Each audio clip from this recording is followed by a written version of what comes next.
Hi, this is Laurie from To the Trade, and we have Elizabeth Scruggs here. Hi, Elizabeth. How are Hey, you? I'm good. How are Just you? very good, very good.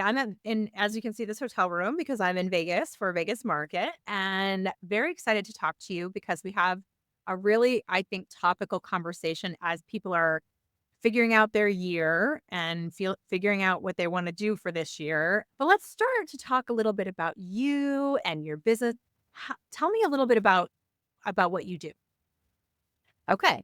So I'm Elizabeth Scruggs and I live right outside of Nashville. And my business is Superior Construction and Design. And I am a general contractor and interior designer. And I've always said that I'm the only female general contractor who's also an interior designer in the mid state area. And so I've been doing that for 30 years. Had my business for 25, but I started building houses when I was 21. Been doing it a while. And we've just, grown over the years to do full scale renovations, new construction, and then also the interior and exterior of those homes. And so our projects range from, ground up new construction all the way to the last pillow to redesigning a living rooms for someone. So we kind of have our projects are kind of all over the map, but we love it. We've been doing a lot of renovations the last couple of years. Kitchens and baths are kind of our sweet spot, but I have two other designers that work with us, and I love the construction part. That's kind of my I book. love that. It's Yeah. so badass. I'm just gonna say that. That's so badass to be a I don't contractor know. I don't know and about right. a retailer is. I will say I think it's super badass, and because you've seen it from the other point of the interior architecture and architect designer, but rarely do you see the construction part of it, the contractor designer, other than like the husband wife design Yeah. build team or Yeah. the design build team, but you're both. Look at you. Per That's very Well, and I cool. started in construction first, so that I guess that's why that's my true love, and then interior design just organically became a part of that. But, that's what lights me up is the construction part. Well, I love the design every team. I designer love them all. right. Every designer I know, that's one of their main pain points is working, with a contractor, whether they trust them, whether they don't, what are the problems that come from that, and you don't have to worry about that because you Yeah. are the contractor. Yeah. Yes. But it's funny. I do work with other builders a lot in my area, and I love that. We work with them. We're also cabinetry dealers. So we sell a lot of cabinetry to other builders. So one project in particular right now, I am working with another GC who is a friend, has been for a long, long time. And there's a designer on the project, and I am strictly the cabinetry dealer. So it's kind of funny to be on that end of it to see, to work in a different scope on this project, purely the cabinetry dealer, no design, no construction, but yet getting to see the whole process, come Yeah, together. So yeah. that's fun. I I would think that that would be really great and give you an edge because you could really have in-depth conversations that sometimes I think other designers might struggle with because they could not say, "Well, that's just the way we do it," and that's not possible to you because you know.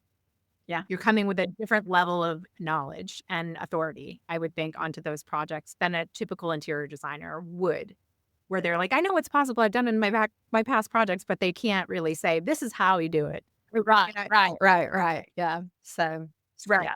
I And love that, love that. Well, thanks. so we started talking about designers and their, adopting new technology and how that can be super, super overwhelming for designers. And it really struck a chord with me because I would say I remember having a long time conversation with a designer who was saying, I just feel I have to react to everything and it makes me feel like I can get nothing done. And I think a lot of designers probably struggle with that. I mean, everyone has the new piece of advice, the new tool, the new app, the new website, the new way to do business, the new accounting package, the new project management software, the new coach. It gets overwhelming for me. I can't imagine how it wouldn't get overwhelming for you. We have for a long time tried to disseminate that noise. So if I write a blog post about remember writing a blog post when Google had some big change, and I was like, "This is what they said in their annual review. This is what they are doing. So they're changing some things here and here that will affect your business. But this is when you need to react to it. You don't really need to react to this today." And I think that kind of information is so important because it can get so overwhelming. Can you tell me a little? I mean, you really brought this conversation to me too. So tell me a little bit about, moments that you've struggled with this. Oh, yeah. I think anybody in our industry has probably struggled with that at some point or another. And I think what I share with you specifically is about 8, 7 or 8 years ago, there is so much in our industry, which we're fortunate to have so many opportunities for education and people to learn from and all of that. And so it's super easy, or I found for myself, was super easy for me to get caught up in everything. Like, there is a new platform, there is a new software, there is a new coach, there is a new book that you have to read. And I wanted to do it all. I wanted to try it all. I thought, and I think a lot of us think, well, we've got to be on top of the next thing to be able to function our very best. And I finally got to a point where I was trying so hard to do everything, I wasn't really doing anything, if that makes sense, No, because it makes perfect. yeah, Yeah, and at the bottom line is, we've gotta put out the work, and if and I found myself, like, just so torn between wanting to do everything and try the new software, try everything, and I wasn't. If you do everything, you can't do one thing well. And I just found myself like, okay, I've got to pull it back, quit listening to all the other voices. And I'm not saying that they're not good. And because we have, like I said, so many things available to us, but I had to really rein it in and think, you know what? It's okay if I don't try everything. I've got to focus on the one thing or the two things that I'm good at and find what works for me with those things and focus on that. And sure. it's hard, because It as is, because those entrepreneurs other new are exciting and and they feel. creative people, yeah, we want to do it all and we get excited. I do, great, and we wanna do it. And I just found that for me, I just had to rein it in. I just had to rein it in and it's okay. It's okay, we don't Yeah. have to do everything. It's really good if we don't do everything. No, in fact, the person that I interviewed prior to you, she is a website manager. She develops websites and she does content marketing for designers. And, I think it's smart to have, to try new things, of course, but I think some designers are missing the basics of things that they should have that are just basics, and this might be considering, somebody might be listening to this and think it's super overwhelming, and it doesn't have to be done today. I'm just going to preface this, but like your website, make sure you're blogging once a month or so, and make sure your portfolio has words on it that tell you what you did, and make sure that you have your location on your homepage. Just things that you own that are your part of your business that you own, because social media could go away at any point in time. TikTok just, went away and came back. And we originally started in Google Plus. So I know that very well, that, you can just disappear tomorrow.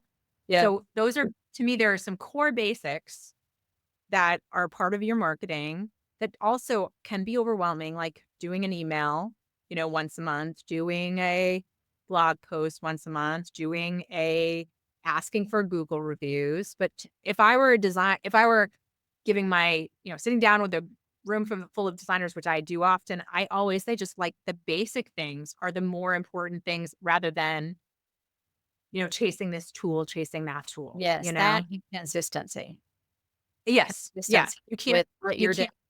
can't. Mhm. Yes, and I Yeah. think we all get caught up in, I know I will just say I know designers who do this. So they get on Instagram and they're gonna make a post for Instagram. And then they're looking at a interior design community, hopefully, Yes. and they're looking at their friends' posts. and they're thinking about what they wanna post, and they're, like, thinking, "I don't know what I wanna post." And pretty soon they've spent 2.5 hours thinking about to post, and then they don't post, and then they get they get Mhm. off of Yeah. Instagram. Yeah. So, that's the spinning wheel, the doubt. I mean, part of that is fear and doubt, and we're not wanting to be judged, and part of that is the the shiny object of there's this person's doing this project and this, oh, that's cool. It's the stuff they love. A lot of times designers get on Instagram, they're following each other. So they're seeing events that are popping up and they're seeing fun work and they're seeing, we can all get sucked into that.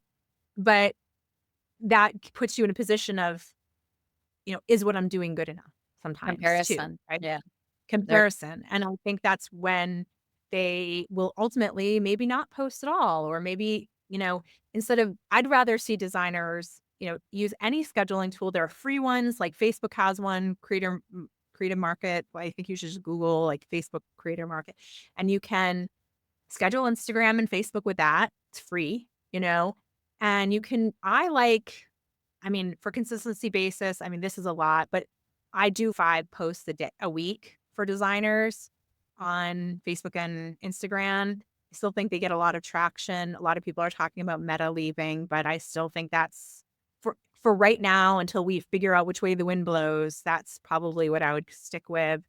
And, I know myself because I've done it.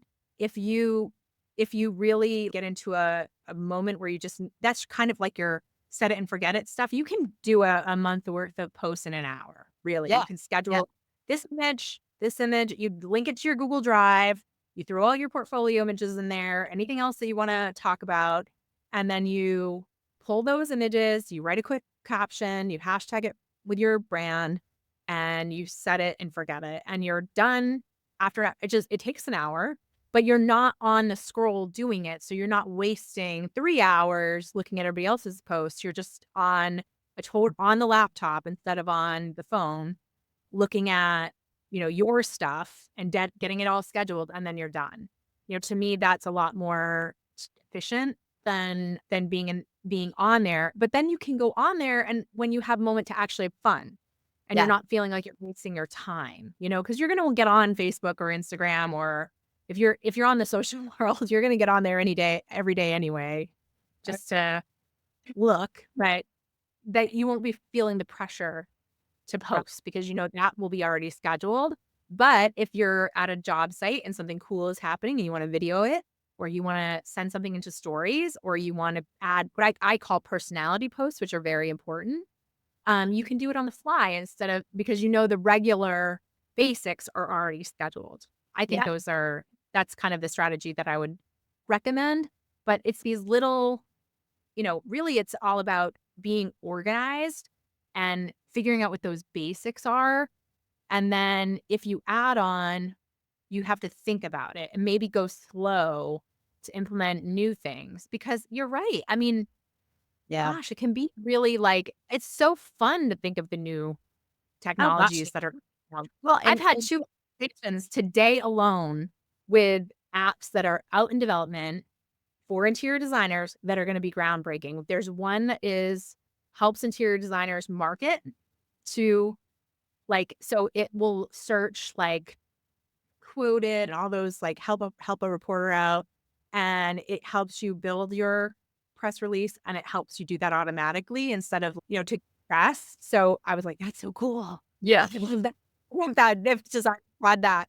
And then there was a person in development of I think it's called the Home Designers Guild that I'll link to it when we do this podcast, and she's got an app that it's gonna be like a dating app kind of thing, but it's made for homeowners and designers. And Oh, so they can swipe right on a designer, swipe left on a designer, and quick see how they could, you know, match a designer. And I think that's really I mean, that's fun yes. too. I mean, that That is sounds super fun, super cool. But you're right. Like, how much time does that take to set up that profile? yeah. And is that gonna bring in business? Is that gonna be Right. And I think it and down to yes, knowing your audience. sure. Who do you wanna speak to, and where are those people? And what do you wanna Yes. say, and being really focused. That's what I found out. for me anyway. And so I schedule everything just like you were talking about. But and when I schedule the time that I do it. So every morning I spend about 30 minutes. I do it.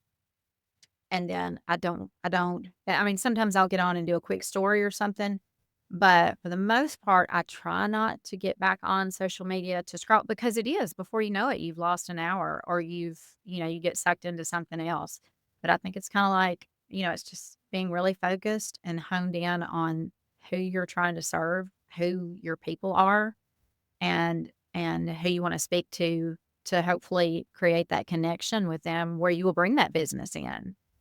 And I when think hey, just what you just said, is brilliant. Honestly, I really wanna highlight what you just said for a second because I think that's a really and you probably would agree with me that that's often a problem for designers because they love their design friends. So yeah, often, what I see as an observer of designers, because interior design community, we've followed designers for the last 12 years. So we watch you as a we have like this bird's eye view of every designer and what they're talking about.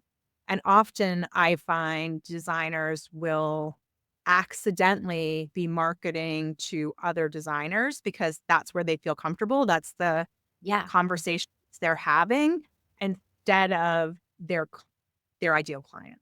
yeah, It yeah, because that's where they feel very comfortable talking about fabrics sure. or projects or, something that would appeal. I just say like trends at High Point. Trends at High Point are that is a designer to designer related content because designers care about the trends at High Point, but your clients really don't care about trends at High Point. They might care about, here, I've sourced 20 different new, products for if I'm going to spring market, would think that, in my area, I live in New Hampshire, we have the seacoast. People are probably in April starting to think about their vacation houses or their outdoor living situations. So I would be highlighting, here are all the outdoor furniture pieces that I thought were amazing at High Point Market. Yeah, Here are some cool design elements that I think would be great for your ocean house, your lake house, as you're trying to open those up.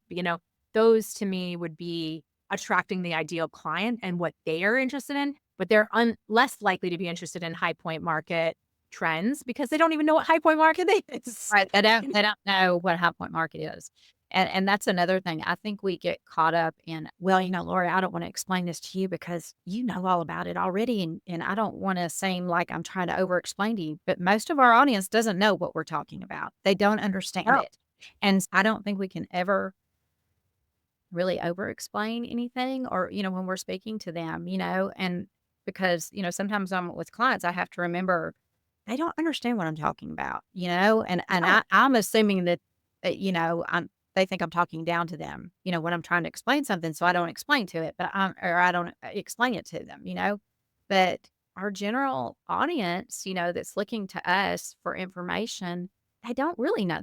That's why they're following us. They want to know the Sure. details and the ins and the outs. So, yeah, so I Those think their fears, frustrations, and desires, right, and right. not another designer's fears, frustrations, and desires, or your own fears, frustrations, and desires. So you have to think about it in terms of, you're thinking, I want an ideal client who have a full home renovation and will give me carte blanche. Well, you could setting yourself up, attract that type of client if you're talking about process. This is how I work. This Yeah, is the kind of projects I love. This is what I work you know, and what are their fears and right. frustrations? What are they worried about? I mean, we did a big lead magnet that's free for designers this month with Christina Pritchard, who is do you know Kendrick and Cole? Do you know Joanne Very and well, Kelly? very well. Okay, so one of their daughters, Joanne's daughter, owns a new marketing agency for social Yes, media management, and Christina and I worked on a lead magnet for designers that would have 300 fears, frustrations, and desires that they could kind of use that to plan their content calendar for the year, and it would yes, address really, like, what the clients are thinking, is this project going to be really long? Is it going to be really expensive? Are we going to fight? What's going to happen when you install the units? What do I need? That's what they're thinking about. They're not thinking about, you know, tile trends or colors of the year, They're not really, Well, that's because you not have to be speaking to them about their that's all they care about.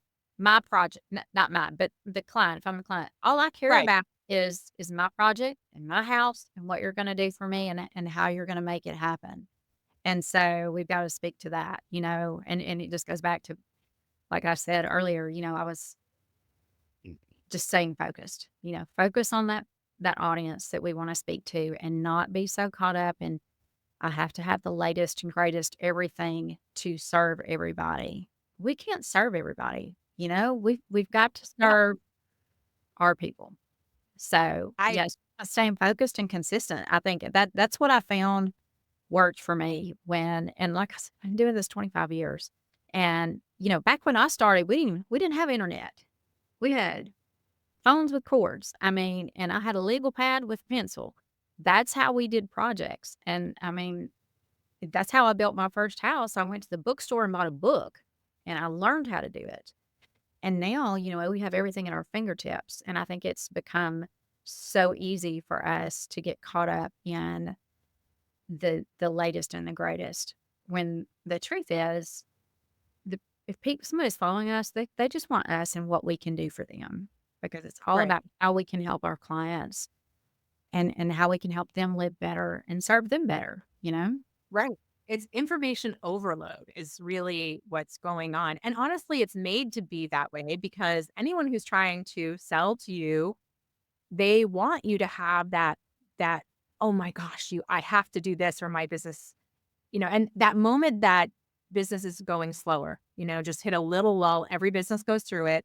That's when you're like, oh my gosh, very you're very reactive in that moment Right, to but that any. goes back to the consistency part. You've gotta be consistently marketing all the All time, because, business, just like life, is gonna be like this, and there's gonna be some times when we're so busy we can't see straight, and then there's gonna be some times when we're not, and so we have to kinda maintain that focus and that consistency to help in those times, You're so right. I mean, that is incredibly smart business advice for every designer here listening. If you want to have a business that does last 25 years, it is about consistency and it is about basics before you think about, and I'm not saying there aren't some amazing No, apps or tools absolutely. that will save you time and increase your productivity. I mean, I don't know about you, but I've definitely adopted AI into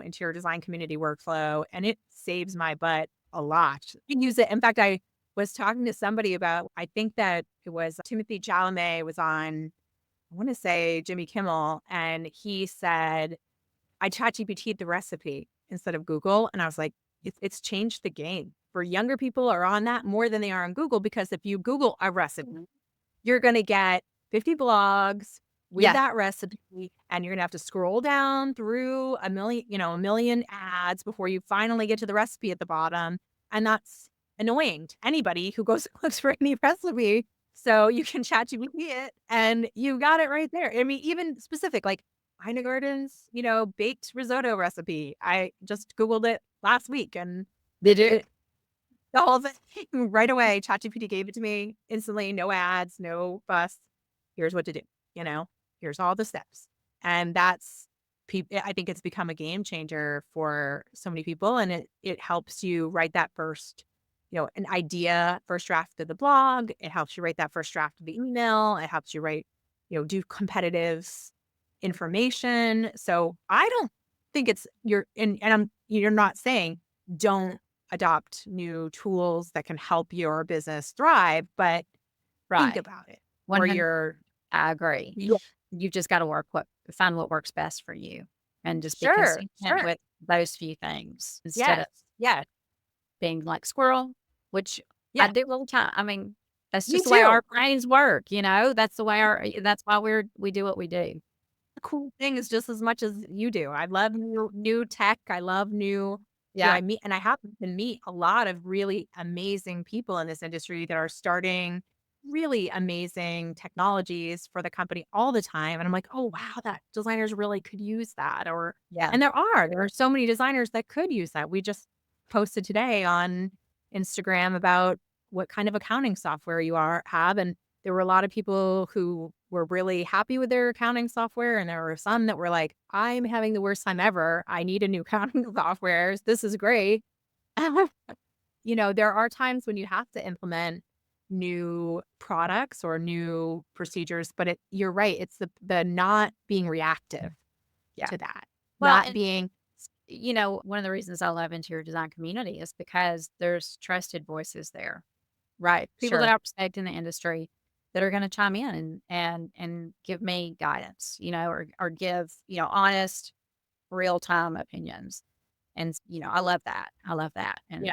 keeps you fresh Yeah. going everywhere. Right. It gets down to the problem Yeah. that exists today for your business. And then here's some great, vetted advice on what to do. And you can make a decision based on like maybe the top three result. Maybe you want to try a few just so you can find the right fit for your brand, but Yeah. you will be able to make a decision based on what other people are using too, or what they don't like about something too. Like, oh, they don't like that, but I don't mind that problem or something like that. Yeah. That's true. What about, I'm going to ask you something that's kind of sensitive about this, but what about events? Do you find the same? And that I say that I'm at Vegas Market, but I'm it's glad you that said that because I was thinking that while ago.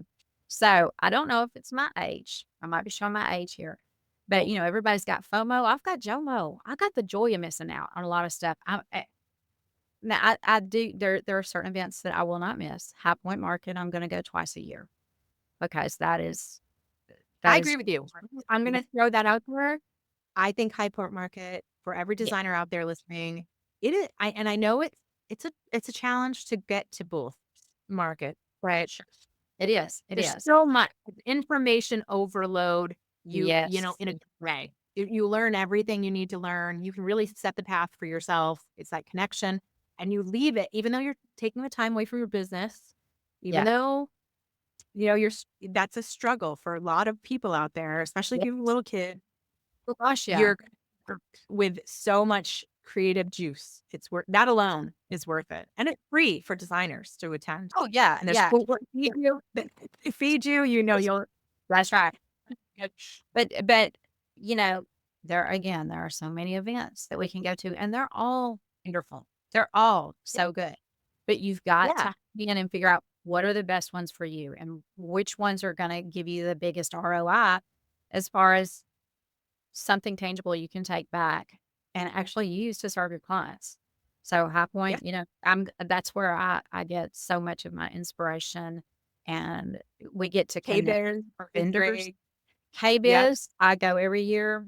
Design Influencers Conference. Those are the ones I'm yep. not gonna miss. I mean, KBIS is kind of I've been going to IBS and KBIS for 20 years. I mean, I was I went to IBS. I went to the Builders Show before I ever ventured over into KBIS, Yeah, and yeah, before I knew everybody, and we had this wonderful community, 20 years ago, it was just a bunch of guys and me feeling weird. absolutely. I mean, I wasn't the only one there, but, and You mean I've been the everybody only one in a rush. boardroom many times. It's a really And of weird course, feeling.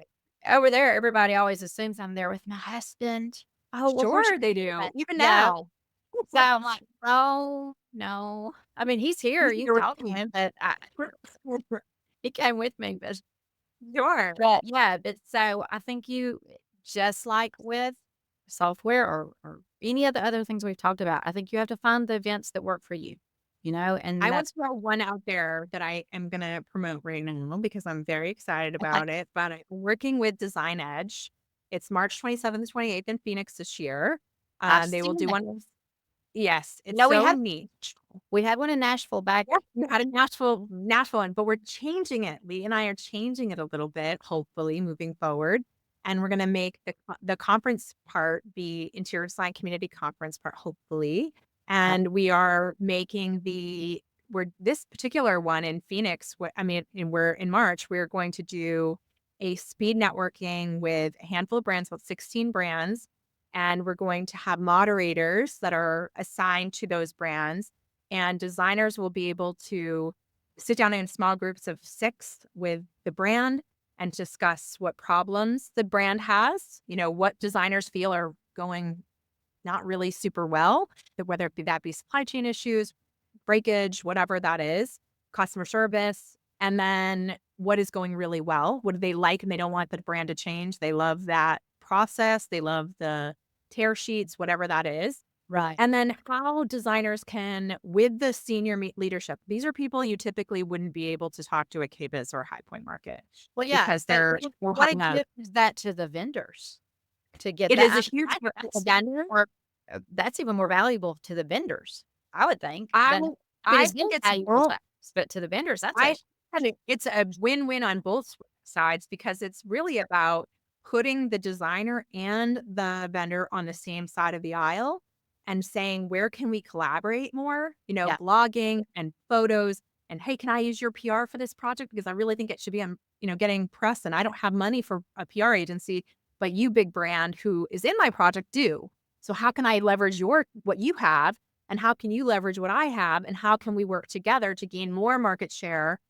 I tell everybody this story, but if you really look at the 1% in the country of the United States of America, there are enough people in the 1%. If you're doing a typical 10-year remodel schedule, which is the average in America, to remodel every 10 years, then there are enough clients for in the 1% alone that give every designer in the country 7 projects a year. and that's something. So we're not getting the full 1%. Never mind the 2%, 3%, 4. There's enough business for in the industry for every designer to be overworked. So how do we gain more market share by working together and considering brand and designer on the same side of the fence instead of opposing? Yeah, And how can we utilize each other's strengths and weaknesses to be better? And I think often, it's like I compare it to my gym analogy because I go to the gym every morning and my gym has a movie theater next to it and there's trash always outside the gym and it's driving me nuts. I'm telling you, it's driving me nuts. I go in and I talk to the person at the counter you might consider their rep. And I say, there's trash outside again. And they have cans, but they keep them inside. And I'm like, and I said, "Why do you do that?" And they said, "Because if they put them out, other people it's not their trash, will put trash in it. And that, whatever." And I'm just like, so basically what you're saying is you don't want people to put trash in the trash can? Like you'd rather trash all in the I'd front of rather your put it on business, the ground. to get into your business. And it's frustrating me so much. I'm like this close to canceling my gym membership and just getting treadmills. And I say this long story to say this is how it works in the furniture industry too. You, as the designer, will have a problem with a brand Mhm. and you'll bring it to your rep, and the rep might solve the problem, might not solve the problem. And you'll build up a little bit of a resentment and you'll stop using that brand. And the senior level of the management doesn't understand why. Right. Why is Elizabeth no longer buying from XYZ brand? Yeah, You know why, and I've had but they don't. I've had that happen, and I've talked to them, but it's sometimes you just hit that you can't get to the next person that you need to talk to, or the correct person. Absolutely. Yeah, Person. So that's what this is about is we want to put designers in front of the correct person that, can move the needle forward and there could be better collaboration between brand and designer. Give designers a voice. I think brands really do care. There are a lot of brands that really do care about the designer market and actually are becoming more and more as retail if is they going don't, down. they They should. really If they don't, they they they should. they care. They care. And Yeah, but they weren't always set up to handle designers in this buying cycles that designers have versus retail. So yeah, understand how that works and understanding, I have a story that I tell brands all the time about a designer who had not gotten the brownies at Christmas time. And usually people laugh at this, but I'm like, it's not about the brownies. I mean, like for a designer to walk into that client's home every day and have your back and talk about, dealing with supply chain issues and broken product. And they're taking it in the face every time anything goes wrong on that yes, project. ma'am. And you don't think that they're worth the brownies, that is a big that is a big deal with designer because they need brownies to know that they are respected because Yeah. designers don't get enough respect, period, and all. So the brands need to recognize that it's about respect and how we work. You know, you might not get a sale from a designer 1 year because they're in a major design phase for 3 or 4 projects, and then the next year you're gonna get a ton of business. And if they're not, if you don't understand the way they work, sometimes that can look like they are not using you anymore when really they're just busy on other aspects of the design and your time hasn't come. Yeah. Honors is very valuable, I feel, and I'm loyal to the brands that are loyal to me, and I Yes. think we're all like that, and I wanna promote brands that support me and help me with support. It's when I know that, my rep for, I'm not gonna call a name brand, but XYZ Quartz right here is gonna back me up if we have an issue and they're gonna be there, then I'm gonna use them every single time, you know? Yeah. And Yeah. vendors need to understand that because we're driving the market. It's You not are. contractors. I can promise you it's No. not contractors, it is designers. It's not necessarily furniture salespeople. It's not brick and mortars. It is designers that we are driving the market in every phase of renovation, construction, furnishing, everything. Yeah. And there And are setting the some trends brands. that even design people who don't use designers, you know, use because the trends are all set by the designers. I mean, that's what's on the cover of every magazine. That's That's right. what are the images that fly on Pinterest. It's designed projects, and then the trends trickle down to Right. the rest of the Well, market. interior design is a luxury service, right? So not Yeah. everybody's going to be able to use us, but they're going to go to our website and they're going to look at our projects and they're going to pick them apart and think, I want that faucet or I want this. So we're driving that, whether we're Sure. selling that client or not, we're driving that. So what I choose to feature on my website or on my Instagram or in my blog, that all has, is a determining factor for sales for a brand. So Sure. I'm only gonna highlight brands that I like to work with that support me. Yeah, I Well, think that's I'd like great. hire designers as bloggers, pinning for designers, have social media collaboration more, have, PR exposure more. I'd love to just see how we could crack that problem of working better together and also being understanding and being a little sometimes empathetic to the brand. And I'm not saying Right. Yeah. No, no. you're Yeah. but there are designers out there that, maybe the client doesn't like that there's a little tiny flaw on a tiny corner of something, and they feel like they have to advocate for every little problem, and sometimes what they really need to do is manage the client expectation that it's not gonna be perfection. I mean, these things have to get shipped. They're gonna be, like, little tiny things, what we can do to fix it, to the best of our ability, but it's not going to be they're not gonna ship you a new table. Right. For every little thing, and if they did, for every single time there's a tiny little, scratch, they would go out of business. It's in Sure. our best interest to have each other's backs, and so it Absolutely. kind of goes both ways, and how does the brand educate the designers on how to have those difficult conversations with clients, but be able to support the brand, so I'm not saying for everything that's broken. I mean, there's broken Right. things that Right. need to be fixed, but sometimes it's a massaging the situation Yes. issue, and you're young enough or green enough that you don't know how to do that. That's Right. you Right. Right. know, Right. thing. So you're right. It's very designers can be very reactive to the same, and it's not their fault. There's so much out there, but We get excited. We get excited. it's hard not to be. It's hard. I mean, I have a That hard time missing events or, yeah, the new tools. I get just as excited as you do when I see something neat because I know there's a portion of designers that are struggling with that problem right now and would love this information. And so I get excited about writing about it, but what I don't mean for designers to do is to be reactive to that. You need to figure out what is movement for your business today. And it right. might not be this new tool that I'm excited about, Right. but or the conference or whatever.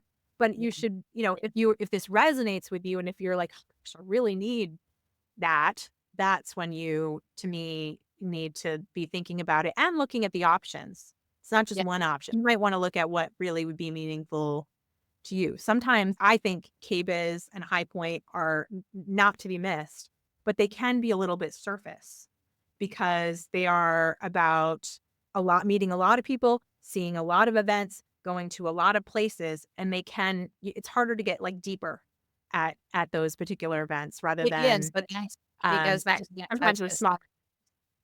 Yeah, yeah, Yeah. smaller things are good. Yeah, yeah, you just gotta be really focused and know because especially if you're newer or greener, like you said, and you go to one of these major events, it's so overwhelming, and Oh you're my there 3 gosh. days, and then you're like, "I don't even know what I did for those 3 days because Yes. I didn't Do have a you know plan." first time I went, I'll just be vulnerable on this story. The first time I went, I took a bunch of pictures and I didn't have a system. And I got back to write, content and I didn't know where anything was because I didn't take a pic. So that I've created a workflow where if I go into a showroom, I take a picture of the sign and then I take my pictures and I take a picture of the sign again as a habit now. It's forced in me because that first time in market, I didn't take pictures of I took a ton of pictures and tons of videos, but I didn't take any pictures bookmarking where it was, so I had no idea where it was when I We've so all I'm done like, we've all done that, you know? We get there and we're so excited and you're just like, "Oh, I don't know what to look at," and you or I thought, "Well, I don't remember where this was or "Sure. or anything," you know, because it's No, so no. and it's You so can't, you can't." Yeah, you're like, "Where was that? I don't know," and then it's embarrassing because you can't even post it because you don't know where it was about the content you did. Oh my gosh, or you don't know anybody, and I wanna say to you out there too, we do a lot of events at a lot of the shows. Come to the interior design community events if you want to, because that's a good way to meet other members and, because it can be almost like I know it sounds crazy, but lonely the first time you go to these big shows, if you don't know anyone, the younger designers, it can feel overwhelming in seeing things, but it can also feel lonely in a huge space where everybody seems to be best friends, has known each other forever and giving each other hugs. And you're the only person there that's just, I remember being the first time market being like, it's very we're easy number one point person. to be lonely in a sea of people, Yeah, especially it is. at any of these events, if it's the first time you've been and it's overwhelming and you don't know anybody, or you see people that you know, but you've never met them, and you don't want to walk up to them, and Well, we've all walk done. up to me. Give me a hug. I don't mind. I I'm a know, hugger. I don't care. I know. Well, I'm gonna walk up to you Monday So, night. yeah, fun. You can come sit next to me. I'm open for that. That's just the way I believe like community should be is like we're all friends. Let's just, let go Yeah, of I don't do the mean girl designer thing some designers have done to me, which is who are you again? I feel like I met her 7 times. we all that's there. That I think That that's in exists. any industry, but I think it can be kind of prevalent in ours too. So Yeah. Yeah. I not don't always. There are way more good, think like, so. Oh, yeah. Yeah. sweet, wonderful, welcoming people, and tapping into them it's very easy, I think. I think IDC is almost a good litmus test because a lot of the people in IDC are that way. I just have found people respond to the content that we do. IDC members, getting together and sharing information. We do a let's follow each other every quarter, and I love it because so many people, I mean, we don't get followers from it, but our followers follow each other, I know and I it's so love good. watching those things. I love it.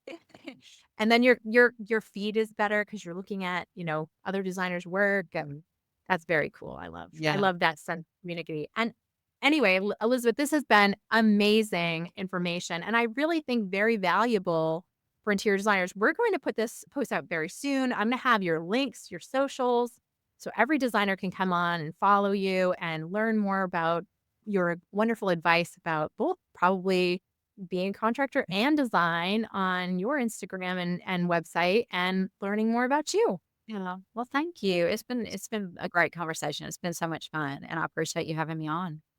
And I'll No see you worries. next Yes, yes, and bye now. time. Bye.